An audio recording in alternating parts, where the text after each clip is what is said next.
സാധാരണ എല്ലാവർക്കും ഉണ്ടാക്കാൻ അറിയാൻ പറ്റുന്ന ഒരു കാര്യമാണ്. പക്ഷെ നമ്മൾ ഇന്ന് ചെയ്യാൻ പോകുന്നത് ഒരു ചെമ്മീൻ പുട്ടാണ്. നമ്മളെന്നും തേങ്ങ മാത്രം ചേർത്തിട്ട് പുട്ടുണ്ടാക്കി കഴിച്ചിട്ട് കാര്യമില്ല. അതുപോലെ തന്നെ പുട്ടിന്റെ കൂടെ നമ്മൾ പുട്ടുണ്ടാക്കിയാൽ തന്നെ പുട്ടിന്റെ കൂടെ എന്തെങ്കിലും കറികൾ ഉണ്ടാക്കണം, അല്ലെങ്കിൽ പുട്ടിന്റെ കൂടെ പഴം വേണം. ഈ ചെമ്മീൻ പുട്ടാണെങ്കിൽ നമുക്ക് പുട്ടിന്റെ കൂടെ കറികളൊന്നും വേണ്ട. ആ പുട്ട് വെറുതെ അങ്ങ് കുഴച്ച് കഴിച്ചാൽ മതി. വളരെ എളുപ്പത്തിൽ ഉണ്ടാക്കാം. നമ്മൾ ചെമ്മീൻ മസാല ആദ്യം പ്രിപ്പയർ ചെയ്ത് വെക്കുക. അതിനുശേഷം പുട്ടുകുറ്റിയിലേക്ക് കുറച്ച് പുട്ടുപൊടി ഇടുക, അതുപോലെ തന്നെ കുറച്ച് മസാല ഇടുക. അത്രയുള്ള പരിപാടി. വളരെ സിമ്പിൾ ആണ്. പിന്നെ ഇത് നമ്മൾ കുട്ടികൾക്കൊക്കെ കൊടുക്കാൻ വേണ്ടിയിട്ട് ഉണ്ടാക്കുമ്പോൾ കുറച്ച് എരിവ് കുറച്ചിട്ട് ഉണ്ടാക്കുക. പച്ചമുളകൊക്കെ അവോയ്ഡ് ചെയ്തിട്ട് മുളക് പൊടി മാത്രം യൂസ് ചെയ്തിട്ട് ചെയ്യുക. ഇതിപ്പോ ഞാൻ ചെയ്യുന്നത് നമ്മൾ ചെമ്മീൻ കറി പുട്ടിന്റെ കൂടെ കഴിക്കുമ്പോൾ എങ്ങനെയാണ് ആ രീതിയിലാണ് ഞാൻ കിച്ചൂസിന് ഉണ്ടാക്കി കൊടുക്കാറുള്ളത്. കിച്ചൂസിന് കുറച്ച് എരിവും പുളിയൊക്കെ കൂടുതൽ ഇഷ്ടമാണ്. അപ്പൊ എങ്ങനെയാന്ന് വെച്ചിട്ടുണ്ടെങ്കിൽ സാധാരണ ഇപ്പൊ നമ്മള് ചെമ്മീൻ മസാല പ്രിപ്പയർ ചെയ്യുള്ളൂ. ഞാൻ കുറച്ച് 2-3 പീസ് കുടംപുളിയും കൂടി ഇട്ടിട്ടാണ് ചെമ്മീൻ മസാല റെഡിയാക്കുന്നത്. അപ്പൊ ആ ചെമ്മീൻ മസാലയ്ക്ക് നല്ല പുളി ഉണ്ടാവും, അതുപോലെ എരിവും ഉണ്ടാവും. പച്ചമുളകൊക്കെ ചേർക്കുന്നതുകൊണ്ട് നന്നായിട്ട് എരിവുണ്ടാവും. കുറച്ച് കുരുമുളക് പൊടിയും ചേർക്കാറുണ്ട്. അങ്ങനെയാണ് മസാല പ്രിപ്പയർ ചെയ്യുന്നത്. പിന്നെ മസാലയിൽ നമ്മൾ കൂടുതലായിട്ട് സവാള യൂസ് ചെയ്യും. എന്താണെന്ന് വെച്ചാൽ സാധാരണ ചെമ്മീൻ മസാല ഉണ്ടാക്കുമ്പോൾ ഉപയോഗിക്കുന്നതിനേക്കാളും കുറച്ച് കൂടുതലായിട്ട് സവാള യൂസ് ചെയ്യും. നമ്മൾ പുട്ടിന്റെ കൂടെ കഴിക്കാൻ വേണ്ടിയിട്ട് വേറെ കറികളൊന്നും റെഡിയാക്കാത്തത് കൊണ്ട് കുറച്ച് എരിവും അതുപോലെ തന്നെ കുറച്ച് ഗ്രേവി പോലെ ആവാൻ വേണ്ടിയിട്ടാണ്. കുറച്ച് ഗ്രേവി ആയിട്ടുള്ള കറിയല്ല ഞാൻ ചെയ്യുന്നത്, പക്ഷെ കുറച്ച് ഗ്രേവി പോലെ നമുക്കൊന്ന് പുട്ടിലൊന്ന് നമ്മൾ മിക്സ് ചെയ്യുമ്പോൾ നന്നായിട്ട് മസാല ഒന്ന് മിക്സ് ആയി വരാൻ വേണ്ടിയിട്ടാണ് കുറച്ച് സവാള കൂടുതൽ യൂസ് ചെയ്യുന്നത്. അതിപ്പോ നമ്മുടെ ടേസ്റ്റ് അനുസരിച്ചിട്ട് സവാളയുടെ എണ്ണം കൂട്ടുക കുറയ്ക്കുകയോ ചെയ്യാം കേട്ടോ. ഞാൻ ചെയ്യുന്ന രീതിയിൽ സവാള കുറച്ച് കൂടുതൽ യൂസ് ചെയ്യാറുണ്ട്. അതുപോലെ അത്യാവശ്യം നല്ല എരിവും ഉണ്ടാവും. നമുക്ക് ഈ ചെമ്മീൻ പുട്ട് ബ്രേക്ക്ഫാസ്റ്റ് ആയിട്ട് യൂസ് ചെയ്യാം, അതുപോലെ തന്നെ ഡിന്നറിനും യൂസ് ചെയ്യാം കേട്ടോ. പിന്നെ ഇപ്പൊ ഞാനിതിപ്പോ ചെയ്യുന്ന കാര്യം എന്താണെന്ന് വെച്ചിട്ടുണ്ടെങ്കിൽ നമുക്ക് നോമ്പ് സമയത്തും ഇതുപോലെ തന്നെ നോൺ വെജ് റെസിപ്പീസിൽ വളരെ എളുപ്പത്തിൽ ചെയ്യാൻ പറ്റുന്ന റെസിപ്പീസ് ചെയ്യാലോ എന്ന് വിചാരിച്ചിട്ടാണ് ചെമ്മീൻ പുട്ടിന്റെ റെസിപ്പി ഞാൻ എടുത്തത്. അപ്പൊ കുറെ കാലം ഇപ്പൊ കിച്ചൂസും ഇടയ്ക്കിടയ്ക്ക് പറയുന്നുണ്ട്, ഇടയ്ക്ക് ചെമ്മീൻ പുട്ടൊന്നും ഉണ്ടാക്കി തരും, ഇടയ്ക്കിടയ്ക്ക് പറയാറുണ്ട്. ചെമ്മീൻ പുട്ടുണ്ടാക്കുമ്പോൾ നമ്മള് വലിയ ചെമ്മീനാണ് നമുക്ക് കിട്ടുന്നതെങ്കിൽ 1-2 ചെമ്മീൻ കട്ട് ചെയ്തതിന് ശേഷം മസാല പ്രിപ്പയർ ചെയ്യുക. തീരെ ചെറിയ ചെമ്മീൻ, ഏറ്റവും ചെറിയ ചെമ്മീൻ പുട്ടിന് അത്ര നന്നായിരിക്കില്ല. എന്താന്ന് വെച്ചാൽ നമ്മൾ ആദ്യം മസാല പ്രിപ്പയർ ചെയ്യും, പിന്നെ വീണ്ടും നമ്മുടെ പുട്ടുകുറ്റിയിൽ വന്നിട്ട് മസാല ഫില്ല് ചെയ്തിട്ട് വീണ്ടും ആവി വരുമ്പോൾ ആ ചെമ്മീൻ വല്ലാതെ തന്നെ ചെറുതായി പോകും. അപ്പൊ നമുക്ക് അത്ര ഭംഗിയും ഉണ്ടാവില്ല കാണാൻ. കഴിക്കുമ്പോഴാണെങ്കിൽ ആ ചെറിയ ചെമ്മീനാകുമ്പോ അത്ര സുഖം തോന്നില്ല. അപ്പൊ കുറച്ച് വലിപ്പമുള്ള ചെമ്മീൻ, ഒരു മീഡിയം വലിപ്പത്തിലുള്ള ചെമ്മീൻ എടുക്കുക. വലിയ ചെമ്മീനാണെങ്കിൽ ഒന്ന് ചെറുതായിട്ട് 2 കട്ട് ചെയ്തതിന് ശേഷം നമ്മൾ മസാല റെഡിയാക്കുക. അപ്പൊ നമുക്ക് എങ്ങനെയാണ് നല്ല ടേസ്റ്റി ആയിട്ടുള്ള ചെമ്മീൻ പുട്ട് റെഡിയാക്കുന്നതെന്ന് നോക്കിയാലോ. നമുക്ക് ചെമ്മീൻ പുട്ടുണ്ടാക്കാൻ ആവശ്യമായിട്ടുള്ള ഇൻഗ്രീഡിയൻസ് നോക്കാം.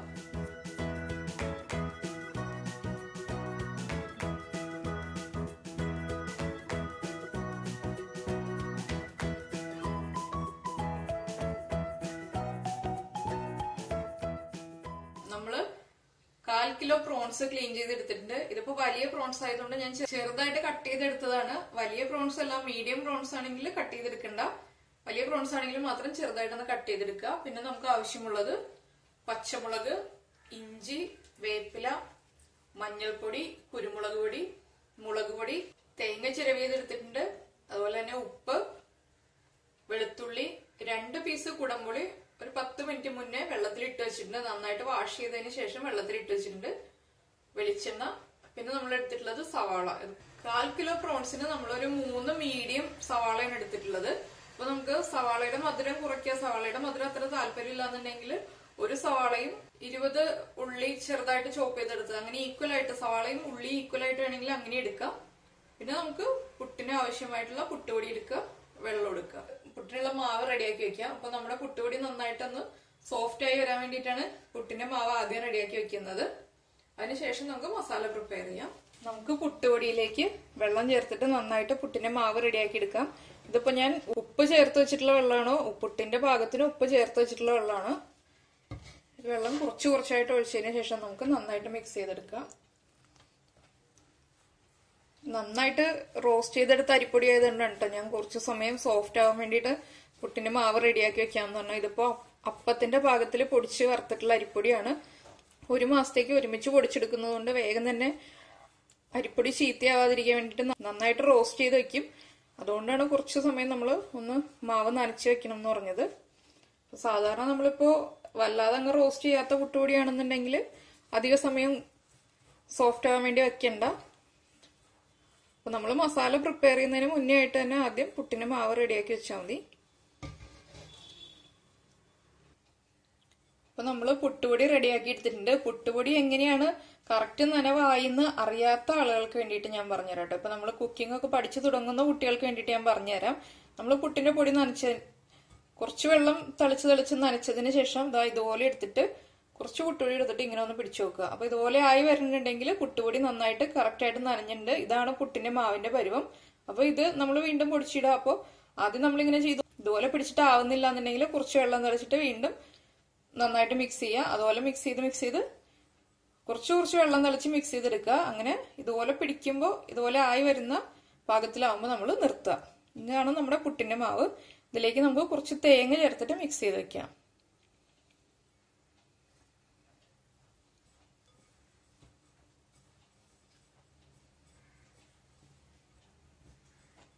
തേങ്ങയൊക്കെ നമ്മുടെ ഇഷ്ടത്തിന് ചേർക്കട്ടോ. അതിനൊന്നും അളവൊന്നും പറയാനില്ല. അത് തേങ്ങയും ഉപ്പും വെള്ളവും നമുക്ക് അളവ് പറയാൻ പറ്റാത്ത കാര്യങ്ങളാണ്. കുറച്ച് തേങ്ങ ചേർത്തതിന് ശേഷം മിക്സ് ചെയ്ത് നോക്കുക. അവിടെയായിട്ട് നമുക്ക് പുട്ടിന്റെ മാവിൽ തേങ്ങ കാണാൻ പറ്റുന്നുണ്ടെന്നുണ്ടെങ്കിൽ അത് മതി. ഇല്ലാന്നുണ്ടെങ്കിൽ കുറച്ചുകൂടി തേങ്ങ ചേർക്കുക. പിന്നെ തേങ്ങ കൂടുതൽ ഇഷ്ടമുള്ള ആളുകളാണെങ്കിൽ കൂടുതൽ തേങ്ങ ചേർക്കുക. പുട്ടിൽ തേങ്ങ കൂടുതൽ ചേർക്കുമ്പോഴാണ് നല്ല ടേസ്റ്റ് ഉണ്ടാവുള്ളൂ.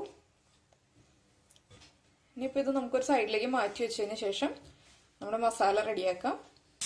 ഞാനിപ്പോ ക്യാമറ ഓൺ ചെയ്യാൻ വിട്ടുപോയി. അതുകൊണ്ട് ഞാനിപ്പോ ചേർത്ത കാര്യങ്ങൾ എന്തൊക്കെയാണെന്ന് പറഞ്ഞുതരാം. ഞാൻ ആദ്യം പാൻ ചൂടാക്കിയതിന് ശേഷം കുറച്ച് വെളിച്ചെണ്ണ ഒഴിച്ചു. വെളിച്ചെണ്ണയിലേക്ക് പച്ചമുളക് ആദ്യം ചേർത്തിട്ട് പച്ചമുളക് ഒന്ന് സോട്ട് ചെയ്തു. ഒരു 2 സെക്കൻഡ് ഒന്ന് സോട്ട് ചെയ്തു. അതിലേക്ക് ചോപ്പ് ചെയ്ത് വെച്ചിരിക്കുന്ന ഇഞ്ചിയും വെളുത്തുള്ളിയും, 1 ടീസ്പൂൺ ഇഞ്ചി 1 ടീസ്പൂൺ വെളുത്തുള്ളി, അത് രണ്ടും ചേർത്തിട്ട് ഒന്ന് സോട്ട് ചെയ്തു. അതിലേക്ക് നമ്മൾ കട്ട് ചെയ്ത് വെച്ചിരുന്ന ഓണിയൻസ് ആഡ് ചെയ്തു. അതുപോലെ കുറച്ച് കറിവേപ്പില ചോപ്പ് ചെയ്തത് ആഡ് ചെയ്തു. ഇത്രയും ചേർത്തിട്ട് ഇപ്പോൾ കുറച്ച് ഉപ്പ് ഇട്ട് കൊടുത്തിട്ടുണ്ട്. ഇത് നന്നായിട്ട് സോട്ട് ചെയ്തെടുക്കാം. കറിവേപ്പിലേക്ക് പകരം നമുക്കിപ്പോൾ വേണമെന്നുണ്ടെങ്കിൽ മല്ലിയില ചേർക്കാം. പക്ഷെ നമ്മുടെ നാടൻ റെസിപ്പീസ് ഒക്കെ ചെയ്യുമ്പോൾ നമ്മൾ കറിവേപ്പില ചേർക്കുമ്പോഴാണ് കൂടുതൽ ടേസ്റ്റ് ഉണ്ടാവുള്ളൂ. അപ്പോൾ കറിവേപ്പില ചേർത്തിട്ട് തന്നെ എല്ലാവരും ചെയ്ത് നോക്കും. അതായിരിക്കും ടേസ്റ്റ്. പിന്നെ മല്ലിയിലയുടെ ടേസ്റ്റ് ആണ് കൂടുതൽ ഇഷ്ടം എന്നുണ്ടെങ്കിൽ മല്ലിയിലയും ചേർക്കാം. അതൊരു ഓപ്ഷൻ ഞാൻ പറഞ്ഞു എന്നേ ഉള്ളൂ. അപ്പോൾ ക്യാമറ ഓൺ ചെയ്യാൻ മറന്നുപോയതുകൊണ്ടാണ് ഇതിപ്പോൾ എടുത്തു പറഞ്ഞത്. നമുക്ക് നമ്മുടെ ഓണിയൻസ് നന്നായിട്ട് സോട്ട് ചെയ്തെടുക്കാം. അപ്പൊ നമ്മുടെ ഓണിയൻസ് നന്നായിട്ട് സോട്ടായി വന്നിട്ടുണ്ട്. ഞാൻ ഫ്ലെയിം കുറച്ച് ഓണിയൻസ് സോട്ടായി കഴിഞ്ഞപ്പോൾ ഇതിലേക്ക് നമുക്ക് നമ്മുടെ പൗഡേഴ്സ് ആഡ് ചെയ്ത് കൊടുക്കാം. ഒരു 1/4 ടീസ്പൂൺ മഞ്ഞൾപ്പൊടി, 1/4 ടീസ്പൂൺ കുരുമുളക് പൊടി. 1/4 ടീസ്പൂൺ കുരുമുളക് പൊടി ഞാനിപ്പോൾ ചേർക്കുന്നുള്ളൂ. നമുക്ക് എരിവ് നോക്കിയിട്ട് വേണമെന്നുണ്ടെങ്കിൽ കുറച്ച് കഴിയുമ്പോൾ കുരുമുളക് പൊടി ചേർക്കാം. അതുപോലെ തന്നെ 1/4 ടീസ്പൂൺ കാശ്മീരി ചില്ലി പൗഡർ. എല്ലാം 1/4 ടീസ്പൂൺ വീതം ചേർത്തെന്ന് വെച്ചിട്ടുണ്ടെങ്കിൽ നമ്മുടെ മസാലയുടെ കളറും അല്ലാതെ അങ്ങ് ചേഞ്ച് ആയി പോകണ്ട. ഇതിന്റെ മാവും മസാലയും ഓരോ ലെയറായിട്ട് സെറ്റ് ചെയ്ത് വരുമ്പോൾ ഈ മസാലയിൽ നിന്നുള്ള എണ്ണ കൂടെ താഴേക്ക് ഇറങ്ങിയിട്ട് കളർ ചേഞ്ച് വരരുത്. നമ്മുടെ പുട്ടിന് വല്ലാതെ അങ്ങ് കളർ ചേഞ്ച് ആയി പോകരുത്. അതുകൊണ്ടാണ് ഞാൻ 1/4 ടീസ്പൂൺ വീതം മാത്രം ചേർത്തത്. പച്ചമുളക് 4 ചേർത്തിട്ടുണ്ട്. അതുകൊണ്ട് തന്നെ അത്യാവശ്യം നല്ല എരിവുണ്ടാവും. ഇനി നമ്മുടെ മസാല പൗഡേഴ്സിന്റെ റോ സ്മെല്ലൊന്ന് മാറി വരുന്നത് വരെ നന്നായിട്ട് സോട്ട് ചെയ്യുക. ഞാനിപ്പോൾ ആദ്യം ഒരു 1.5 ടേബിൾ സ്പൂൺ വെളിച്ചെണ്ണ ചേർത്തിട്ടാണ് പച്ചമുളകും ഇഞ്ചിയും വെളുത്തുള്ളിയും ഒണിയൻസും എല്ലാം സോട്ട് ചെയ്തത്. പക്ഷെ നന്നായിട്ടൊന്ന് സോട്ടായി വന്നു തുടങ്ങി 1/2 ടേബിൾ സ്പൂണും കൂടി വെളിച്ചെണ്ണ ചേർത്ത് കൊടുത്തു. ഇപ്പോൾ ആകെ 2 ടേബിൾ സ്പൂൺ വെളിച്ചെണ്ണ ചേർത്തിട്ടുണ്ട്. ലോ ഫ്ലെയിമിൽ വെച്ചിട്ടാണ് നമ്മുടെ പൗഡേഴ്സ് ആഡ് ചെയ്ത് കൊടുത്തത്. അതുപോലെ തന്നെ ഇപ്പോൾ സോട്ട് ചെയ്തുകൊണ്ടിരിക്കുന്നത് നമ്മൾ ലോ ഫ്ലെയിമിൽ വെച്ചിട്ട് തന്നെയാണ്. നന്നായിട്ട് സോട്ടായി വരുമ്പോൾ നമ്മൾ വെള്ളത്തിലിട്ട് വെച്ചിരിക്കുന്ന കുടംപുളി ചേർക്കുക. ഇതിപ്പോൾ 2 പീസ് കുടംപുളിയാണ്. പുളിയൊക്കെ നമ്മുടെ ഇഷ്ടത്തിനനുസരിച്ചിട്ട് ചേർക്കാം കേട്ടോ. നമ്മളിതിൽ തക്കാളി ഒന്നും ചേർക്കുന്നില്ല, കുടംപുളി മാത്രമേ ചേർക്കുന്നുള്ളൂ.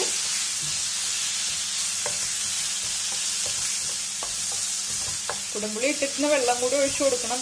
ഒരു വളരെ കുറച്ച് വെള്ളത്തിൽ, ഒരു 2-3 ടേബിൾ സ്പൂൺ വെള്ളത്തിൽ നമ്മൾ പുളി ഇട്ട് വെച്ചിരുന്നാൽ മതി. ഇതിലേക്ക് നമുക്ക് നമ്മൾ ക്ലീൻ ചെയ്ത് വെച്ചിരിക്കുന്ന പ്രോൺസ് ആഡ് ചെയ്ത് കൊടുക്കാം.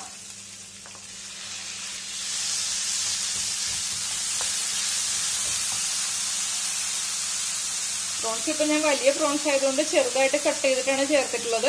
ഇനിയിപ്പോൾ നമുക്ക് പ്രോൺസ് കുക്കായി വരാൻ ആവശ്യമായിട്ടുള്ള വെള്ളം ചേർക്കാം. വലിയ പ്രോൺസ് ആണെങ്കിൽ മാത്രം നമ്മൾ ചെറുതായിട്ട് കട്ട് ചെയ്താൽ മതി കേട്ടോ. അല്ലാതെ ചെറിയ പ്രോൺസ് ആണെങ്കിൽ കട്ട് ചെയ്ത് കഴിഞ്ഞാൽ കാണാൻ ഭംഗി ഉണ്ടാവില്ല. നമ്മുടെ പുട്ടിൽ നോക്കുമ്പോൾ ഒരു ഭംഗി ഉണ്ടാവില്ല.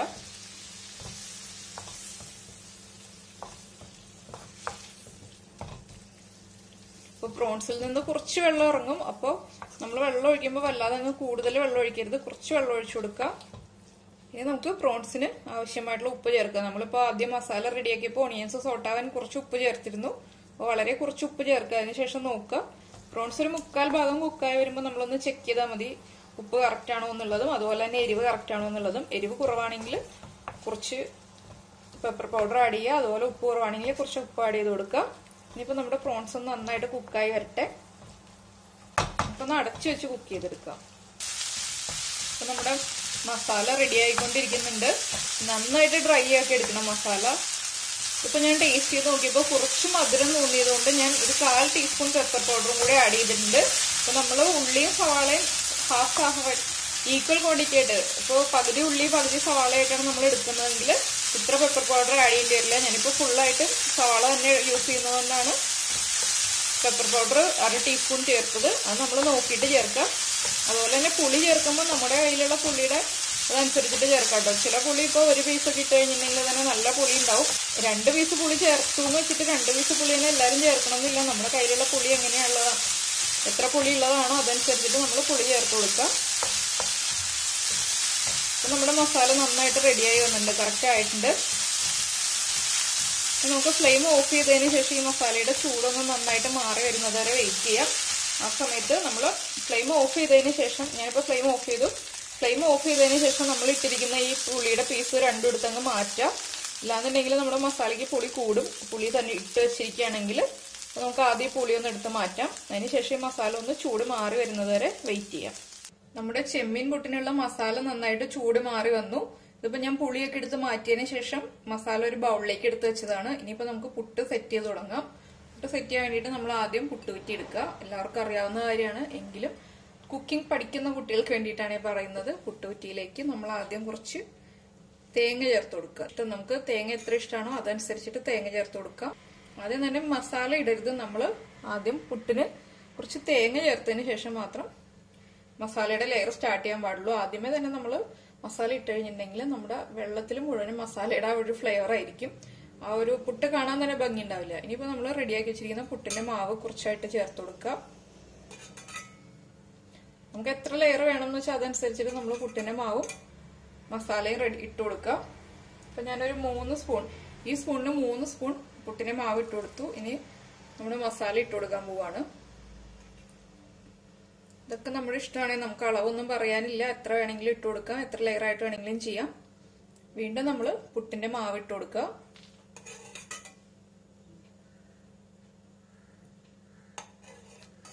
ഇതിപ്പോ ഞാൻ 2 സ്പൂണേ ഇട്ടിട്ടുള്ളൂ. ആദ്യം നമ്മൾ 3 സ്പൂൺ മാവ് ഇട്ടു, ഇനിയിപ്പോ 2 സ്പൂൺ ഇട്ടിട്ടുള്ളൂ. ഇനിയിപ്പോ നമുക്ക് നമ്മുടെ മസാല ഇട്ട് കൊടുക്കാം. ഈ സമയത്ത് നമ്മൾ പുട്ടുകുറ്റിയിൽ വെള്ളം തിളപ്പിക്കാൻ വെച്ചോളൂ കേട്ടോ. അപ്പൊ നമുക്ക് എളുപ്പം ഉണ്ടാവും ജോലി. നമുക്ക് വീണ്ടും നമ്മുടെ പുട്ടിന്റെ മാവ് ഇട്ട് കൊടുക്കാം.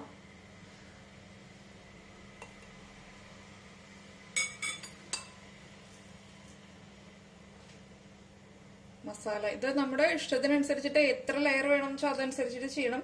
ഇതിപ്പോ ഇത്ര ലെയർ തന്നെ വേണം, ഇത്ര ക്വാണ്ടിറ്റി ഇടണമെന്നൊന്നുമില്ല. നമുക്കിപ്പോ വീട്ടിൽ മെമ്പേഴ്സ് കൂടുതലുണ്ട്, പുട്ടിൽ അവിടെ ഇവിടെയൊക്കെ മസാല മതിയെന്നുണ്ടെങ്കിൽ കുറച്ചിട്ട് കൊടുത്താൽ മതി.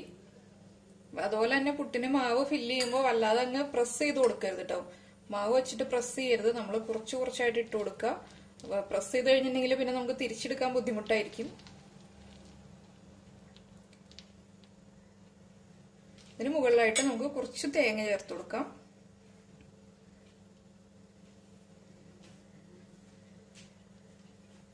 കണ്ടോ, കഴിഞ്ഞു. ഇത്രയുള്ളൂ പരിപാടി. സ്റ്റീം വന്നതിന് ശേഷം നമ്മൾ ഈ പുട്ടുകുറ്റി അങ്ങോട്ട് വെച്ചു കൊടുക്കുക. നന്നായിട്ട് സ്റ്റീം വന്നതിന് ശേഷം കുറച്ച് സമയം വെയിറ്റ് ചെയ്യണം. എന്താണെന്ന് വെച്ചിട്ടുണ്ടെങ്കിൽ ചെമ്മീൻ പുട്ടായതുകൊണ്ട് തന്നെ സ്റ്റീം വരാൻ കുറച്ച് ബുദ്ധിമുട്ടായിരിക്കും. പതുക്കെ സ്റ്റീം വന്ന് തുടങ്ങുള്ളൂ. നന്നായിട്ട് സ്റ്റീം വന്നതിന് ശേഷം കുറച്ച് സമയം കുക്കാവാൻ വേണ്ടി ലോ ഫ്ലെയിമിൽ വെക്കുക. അപ്പൊ നമ്മൾ പുട്ടുകുടത്തിൽ വെള്ളം തിളപ്പിക്കാൻ വെച്ചിട്ടുണ്ട്. അപ്പൊ നമുക്ക് ഈ പുട്ടുകുറ്റി എടുത്തിട്ട് ഇനി പുട്ടുകുടത്തിലേക്ക് വെച്ചു കൊടുക്കാം. കുക്കറിലാണ് ചെയ്യുന്നതെന്നുണ്ടെങ്കിൽ കുക്കറിൽ വെള്ളം നന്നായിട്ട് തിളച്ചു വരുമ്പോൾ നമ്മൾ പുട്ടുകുറ്റി എടുത്ത് വെക്കുക. ഇനിയിപ്പോ ഞാൻ അവിടെ വെച്ചതിന് ശേഷം കാണിച്ചു തരാം കേട്ടോ. അപ്പൊ ഇത് നന്നായിട്ട് സ്റ്റീം വന്ന് തുടങ്ങുന്നുണ്ട്. നമുക്ക് നമ്മൾ റെഡിയാക്കി വെച്ചിരിക്കുന്ന പുട്ടുകുറ്റി വെച്ചു കൊടുക്കാം. ഇനി സ്റ്റീം വരുന്നത് വരെ, നന്നായി സ്റ്റീം വന്ന് പുട്ട് കുക്കാവുന്നത് വരെ വെയിറ്റ് ചെയ്യാം.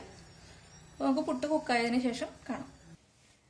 അപ്പൊ അങ്ങനെ നമ്മുടെ ചെമ്മീൻ പുട്ട് റെഡിയായി. ഇതിപ്പോ 2 രീതിയിലാണ് ഞാൻ ചെമ്മീൻ പുട്ടില് ലെയർ ഇട്ട് കൊടുത്തത്. ഇതിലെന്താന്ന് വെച്ചിട്ടുണ്ടെങ്കിൽ ഈ ഒരു പുട്ടില് ആദ്യം 2 സ്പൂൺ പുട്ടിന് മാവിട്ടു, പിന്നെ നമ്മൾ ചെമ്മീൻ മസാല ഇട്ടു. അങ്ങനെ 2 സ്പൂൺ മാവും മസാലയായിട്ടാണ് ഇട്ടത്.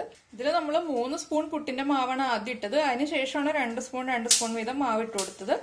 അപ്പോൾ 2 രീതിയിൽ ഞാൻ ചെയ്തതെന്ന് വെച്ചാൽ നമുക്കിപ്പോൾ 3 ലെയറായിട്ട് മസാല ഇട്ട് കൊടുക്കാം, 2 ലെയറായിട്ട് മസാല ഇടാം, 4 ലെയറായിട്ട് മസാല ഇടാം. എങ്ങനെ വേണമെങ്കിലും നമുക്ക് മസാല ഇട്ട് കൊടുക്കാം. അതൊക്കെ നമ്മുടെ ഇഷ്ടത്തിന് ചെയ്യാം കേട്ടോ. അപ്പൊ എന്തായാലും ഞാൻ ചൂടോടെ തന്നെ പുട്ട് കഴിക്കാൻ പോവാണ്. അപ്പൊ എല്ലാവരും പുട്ട് ഉണ്ടാക്കി കഴിച്ചതിന് ശേഷം ഇഷ്ടമായി കഴിയുമ്പോൾ ഫീഡ്ബാക്ക് അറിയിക്കുക. അതുപോലെ ഷെയർ ചെയ്യുക, ലൈക്ക് ചെയ്യുക, സബ്സ്ക്രൈബ് ചെയ്യുക. നമുക്ക് അടുത്ത ഡിഷുമായിട്ട് അടുത്ത ദിവസം കാണാം. ബൈ.